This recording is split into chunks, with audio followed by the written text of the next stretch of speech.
Not believing you, oh God, and everything that you do, oh God. Commitment to your hand, oh God. In Jesus' name. Hallelujah. Hallelujah. Hallelujah. Questions, comments, smart remarks, anything so far before we get started? Well, tonight, a couple of things, I started pondering upon. A couple of things I felt like the Lord was leading me as I began to write last night, and then as I continued and then finished actually writing today in Washington, D.C. is I felt like one of the answers that we're looking for. And the question, do people truly believe there is a hell? Is our action showing that today? And are we seeing that in people having fear of hell, of God, of everything? Are we seeing those things?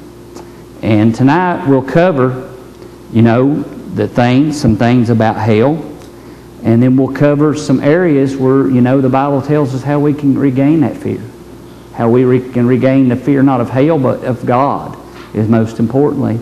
And we can recognize that.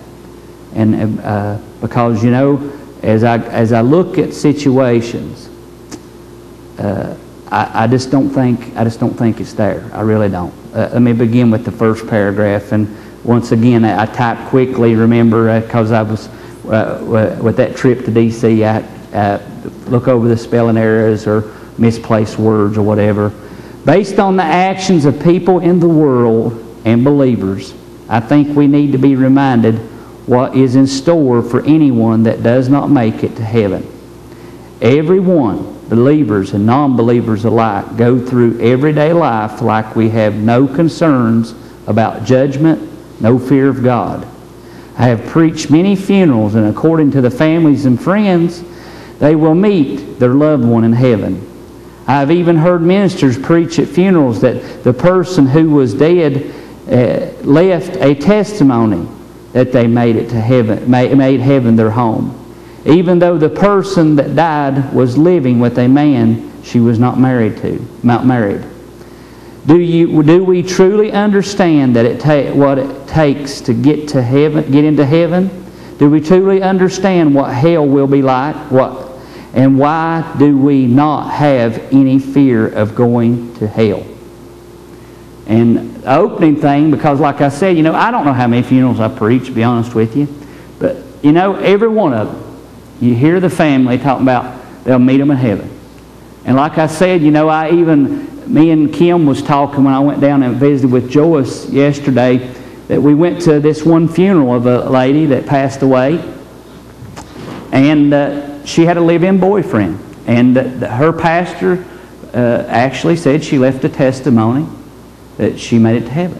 He preached that at her funeral, and that's why I put that in there. He left that testimony, and that was just like the funeral. This is the recent one I preached. What I was telling you about the young lady Denise that was 36 years old. As we look into their lives, the families are saying, we'll see you in heaven.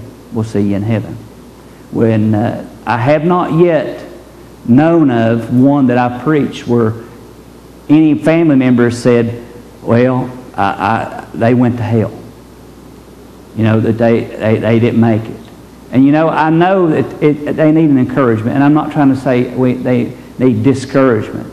They need an encouragement that they need to get to heaven no matter whether that other one did or not, because they done wrote their testimony. But is there really, when you base that, and when you look at a dead body in a casket, it should really open your eyes to something to say, hey, if I'm in that casket, where would I be at? Would I be in heaven, or etc. But does the believer or the non-believer, does the people of the world have any fear of hell whatsoever? When you look at them, when you hear from them, or you hear their actions, what do you hear from them, and what do you see from them? Anyone? Do you believe they have a fear of hell? Do you believe that they're thinking in these terms and actions of any actions of anything? And looking at believers today Are they an intensity about them? Because he says only the very elect, and he said, and one area, just kind of paraphrasing what he says, if the righteous are barely saved, where does the rest stand?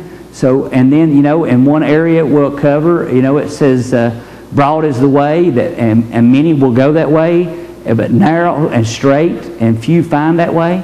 So it's saying that, most, according to that, won't find it. So probably, maybe 20 funerals I've done, and all 20 of them, according to family and friends, they'll meet them in heaven. I hope they do. I'm not trying to judge. I am not. Please don't think I am. I'm not. But are they a fear of hell? Are they a fear? I agree, J.R. I don't think they are. I don't think that... Yeah.